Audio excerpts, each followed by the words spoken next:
Hello friends, welcome back to my Practically Imperfect Life. It has been a little bit since we have done a quarterly update.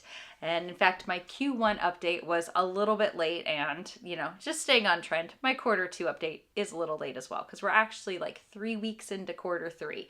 But lots going on. Like obviously this is not our basement homeschool room that I'm filming in. In fact, we had a water pipe in the ceiling of our basement decide it was going to spring a leak. And so first we tried to patch and the patch didn't work. And then it turned into a plumber and a very big bill. So that is all getting repaired as we speak. And then I'll be able to be back down in the basement. Thankfully, we noticed it right away. We were able to shove a bunch of buckets under there and catch the water and contain the mess a little bit, and it didn't actually land on anything that was really important. It wasn't over our homeschool supplies. It wasn't over my sewing room supplies. It was over a part of the basement that actually didn't have anything underneath it.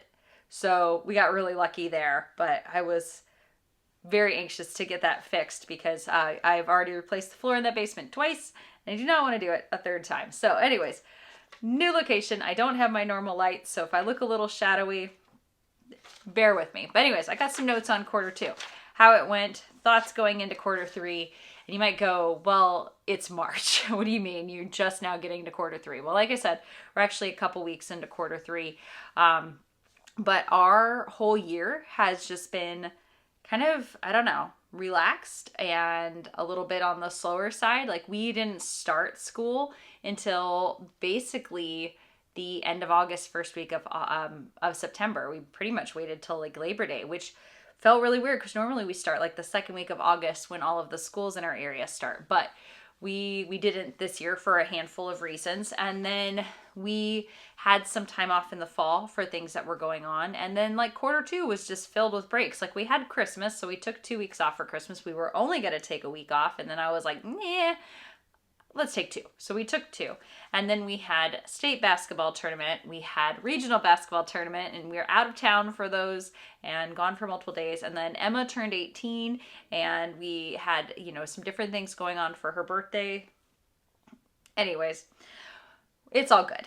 We're not that concerned about where exactly we're at as long as we're, continuing to move forward at a steady pace. And again, this is the year of kind of going with the flow a little bit. And it's felt weird at first to do that, but I'm feeling better and better about it. I think ever since I decided that this year was going to be really focused on balance to where I was, when I'm doing family stuff, I'm fully focusing on family stuff. And when I'm doing work stuff, I'm fully focusing on work stuff. And I'm going to make sure that I put time into both things equally. Ever since I decided on that, I've just felt much better about things. But you guys want to know how our homeschool year is going with a senior and a junior. So again, my daughter is the one who's graduating this year. My son is 1 year behind her, so 11th and 12th grader. And this semester, my daughter has been largely taking college classes just at one of our local colleges. It's been really nice because they've been all online, so she hasn't had to go to any in-person classes. The challenge has been that, one, we decided to do accelerated classes in which the courses are kind of crammed down into an 8-week block. And that definitely has been an added workload for her that I don't think any of us were expecting. I knew she would have a lot to do and I knew it would move at a fast pace, but I don't think I even really realized just how much she would have due every week or how it is that they would make that work with having these classes crunched down into an 8-week block. So she had, I think the last time I did an update, I had talked about her writing course. Anyways, she just finished taking her finals for 2 more 8-week courses. She took a college algebra class, which was required for her degree.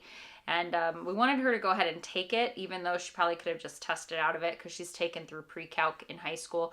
I wanted her to take it because she's going to have to take trig in college for her degree, and she's going to have to take statistics. And I think getting a feel for what these college courses feel like, especially the math courses, is helpful.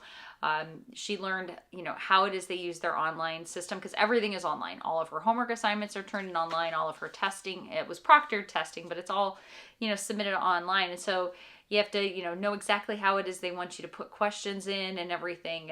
And just, again, to get a feel for how it is that these professors are teaching these classes. So she did that course. And then she did psychology, and she got A's in both. I think she got like a 97 final grade in one class and a 98 in the other. So she's done excellent. Really, really proud of her. As I think I mentioned with our writing course, the biggest thing has been just kind of dealing with some ideological differences between her and her professors. I was really prominent with her writing course, really prominent. But with psychology, it was a little less like in your face, although they did want to blame pretty much every psychological issue on the fact that we had a pandemic, which, while I'll agree that definitely did not help a lot of things in the world, do I think it's to blame for everything? No. Anyways, it was just an interesting thing to see kind of how they approach different stuff, and what it is she needed to write and what she was studying and whatnot. But she made it through those courses. Now she has one more course that she actually will be starting here very shortly, and that is an English literature course. This will be the last one that she's going to take this school year for college credit, and I'm very curious to see what her reading list is going to be for this class. Anyways, we'll find out that later. In fact, we should know later this week what's coming up in that class. So she has done that. My kids also wrapped up the last of our practical life skills course. So that's the course that I wrote for them. It took them through, well, a little bit of everything. In fact, if you want to know the full details of the course, check out the video on it. But the final projects are to plan a dinner party. So they helped with that as we went into Christmas, in fact, because we were kind of like, I don't know, we were kind of off in the weeks, and I was like, we may as well go ahead and do this. So they planned a dinner party for Christmas, and then going through our family budget and kind of analyzing it and determining what changes they would make and making proposals and things like that. It was actually very interesting timing because I switched from being full-time at my job at the hospital to being part-time, and I took a different full-time job to have a better and more balanced schedule. So our budget was going to change with that because I was taking a pay cut in order to make that work. And so it was actually an interesting conversation about, okay, well, what can we get rid of option wise, and how do we need to change things as a family, and how does our budget need to adjust? So it made for a really great real life conversation with them. So we really enjoyed doing the course. I hope if you purchased it and you were doing it that it's proven helpful for your kids. It's just been something that I'm glad that I was able to have them go through, and I hope it helps other kids in the future. Anyways, other things that they have been doing. So both of my kids did a devotional in the second quarter, a Christmas devotional from Daily Grace Co. And I'll link it up here. I'll put a picture up here because I can't remember the name of it. But as always, it was a really phenomenal study. They do a really nice job with their Advent studies. I did a copy, the kids each did a copy, and then we kind of conversed each week on the different topics.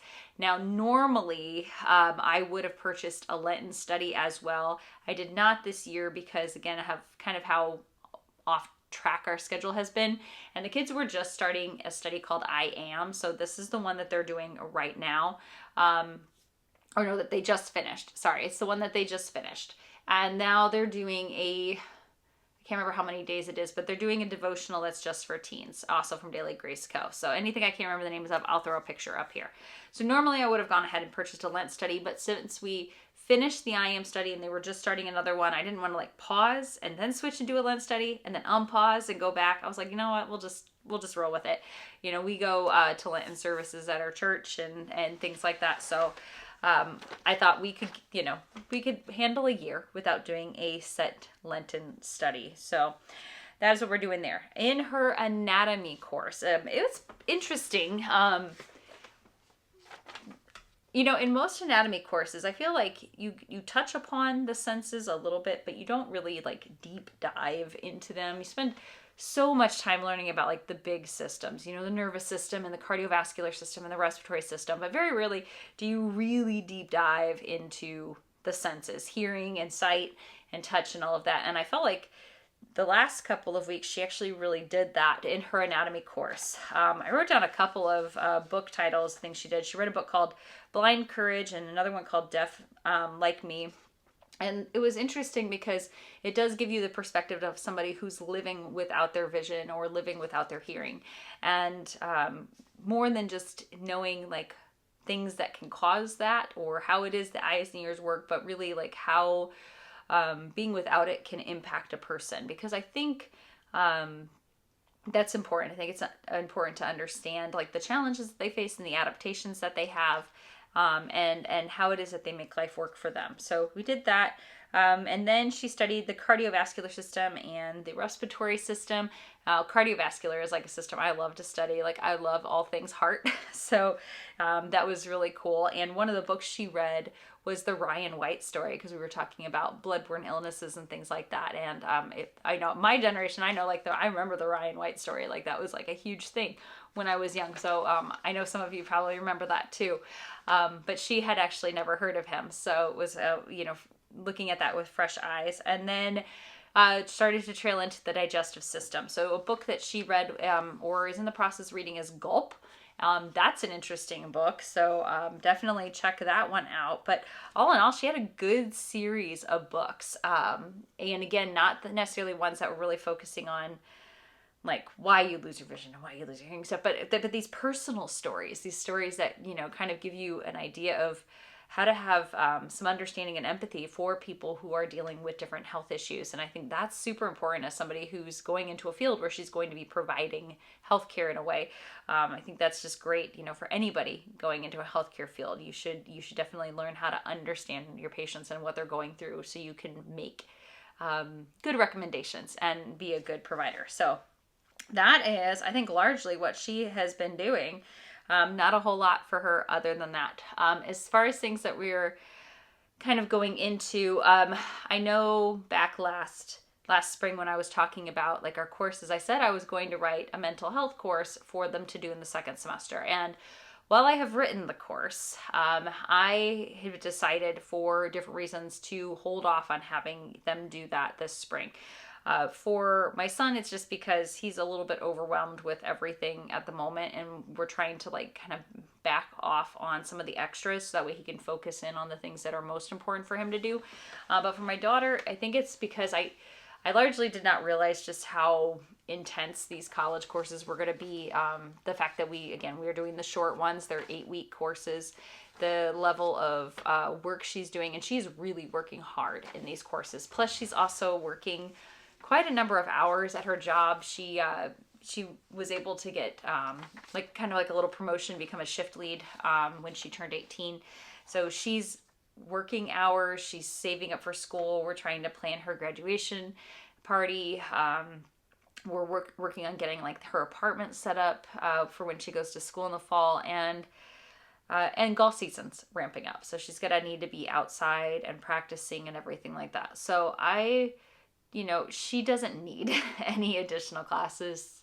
I mean, she's way beyond the number of credits that, any typical high schooler is going to have. And she's already accepted at the school she's going to go to. She's already been offered an academic scholarship there, as well as her golf scholarship. So they really don't need to worry about adding another course on. So while I would have really loved to have her take the course, I just think we're going to kind of have a little bit of an easier spring. I'll probably look at having my son do it next year, because I've gone through all the trouble of writing it, and I like it, and I think it's good, and I'd like him to definitely tackle that. So I think that'll be on his list for next year, and I'll release it sometime this spring, just to clean up how it's printed and things like that. And I'm playing with whether or not to offer a printed option on the website, or if I should just offer it as a digital download. So we'll see.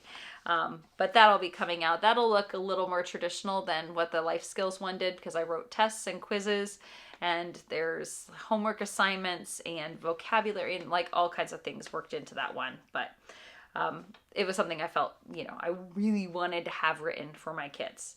Anyways, let's switch gears. Let's go to my son a little bit here. So in English, we are continuing on with the easy grammar. After being within this program for the last couple of months. I really do like it as a grammar review. You know, he reads like it's like a page a day. So he reads a little bit of review and then he answers some questions on there.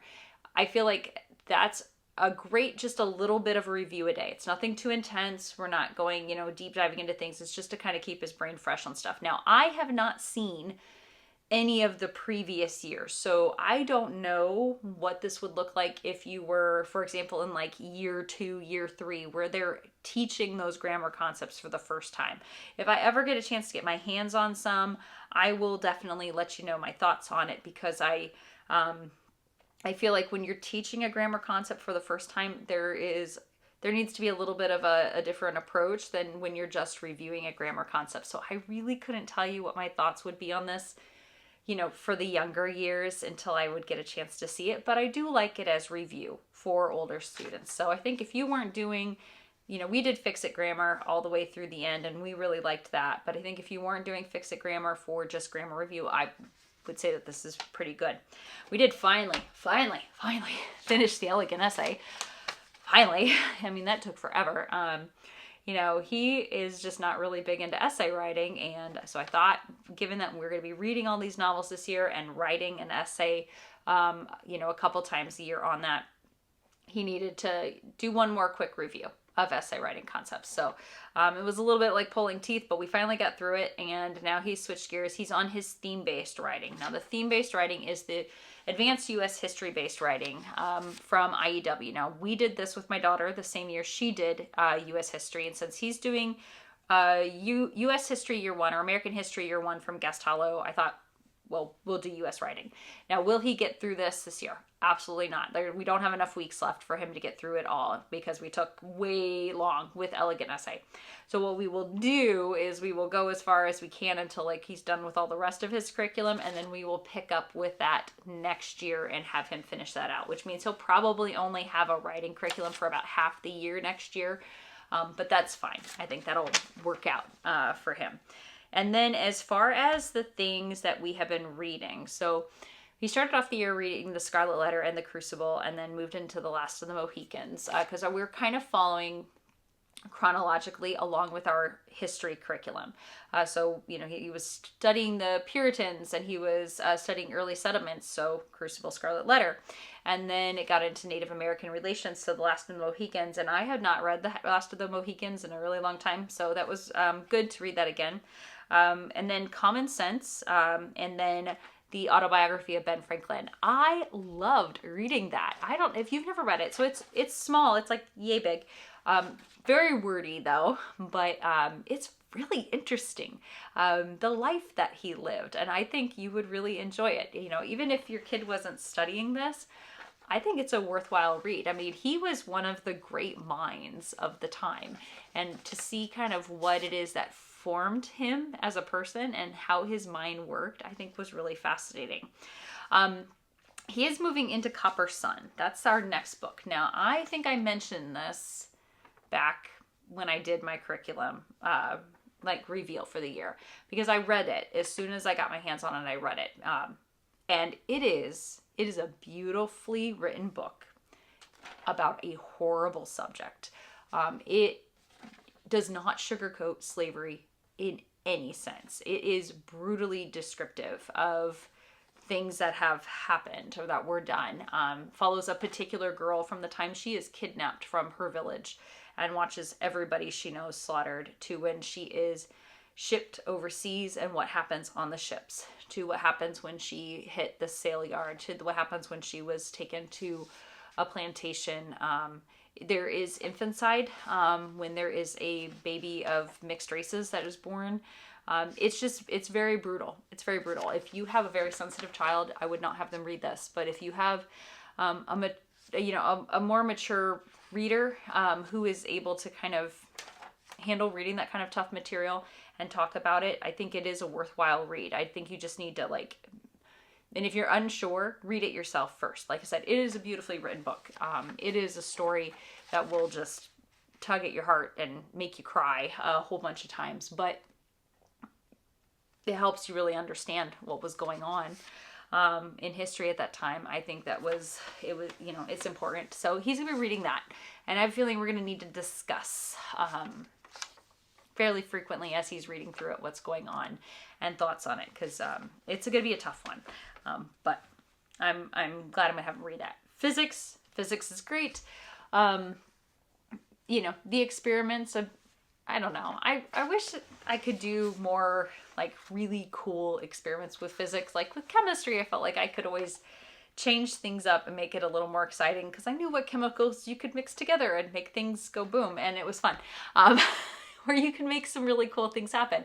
Physics is definitely like not my favorite science subject, even though I love sciences in general. It's not my favorite, and it is very math heavy. So if your student doesn't love math, physics probably isn't going to be their favorite. Although Guest Hollow, I think, does have a math-free physics, like a conceptual physics course. So, you could always look at that.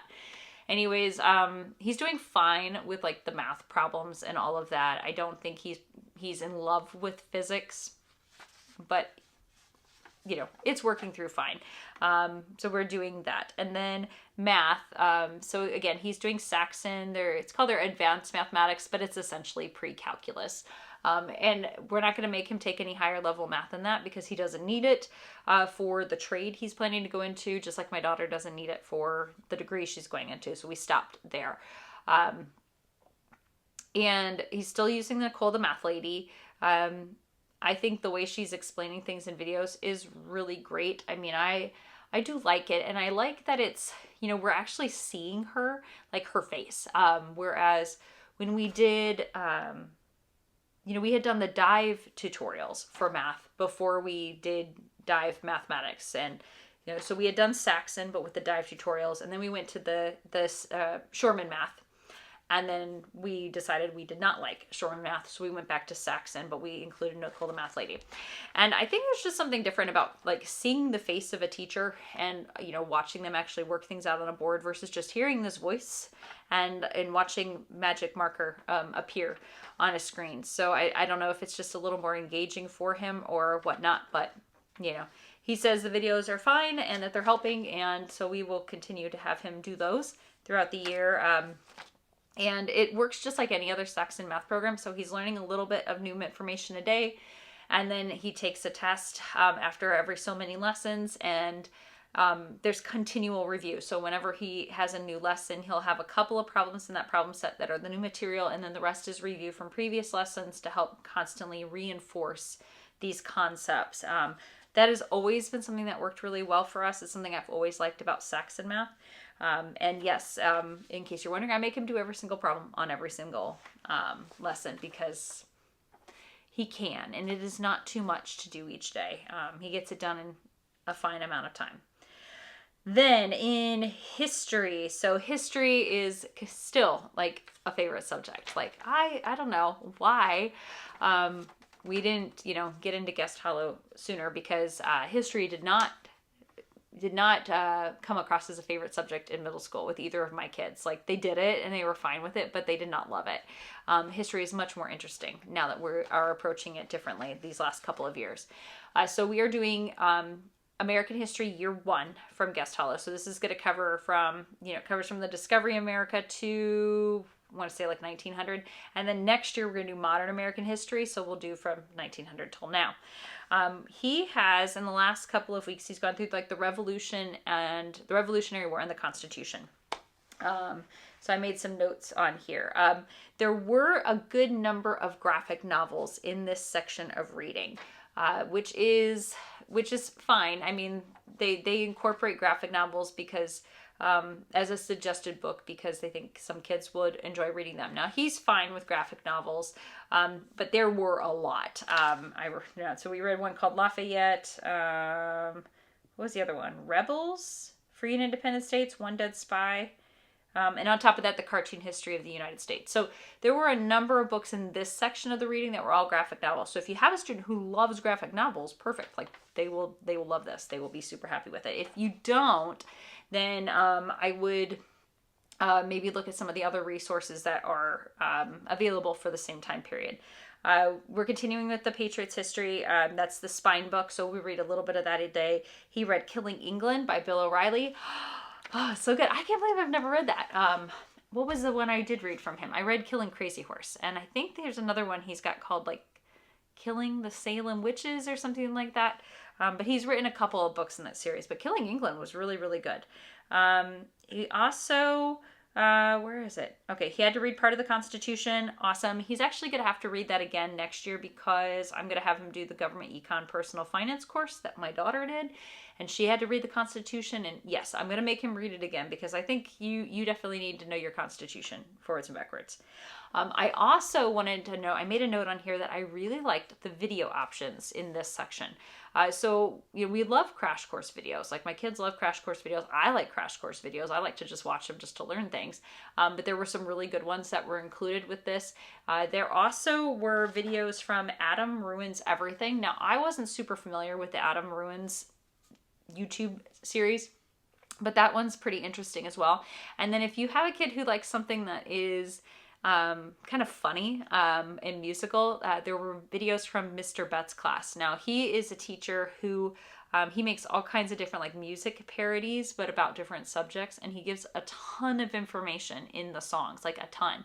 He's also got a video series where he does like these memes. So he's giving a history lesson, but he's got different memes that pop up. So it's just something that really captures kids' their attention and gives a lot of good information at the same time. So anyways, that's kind of in a nutshell what we've been doing on all of our subjects and what we're kind of looking forward to in quarter three, or as we're moving into quarter three. So again, hopefully things will start to get a little bit lighter for my oldest because she will only have one college class instead of two going on at a time.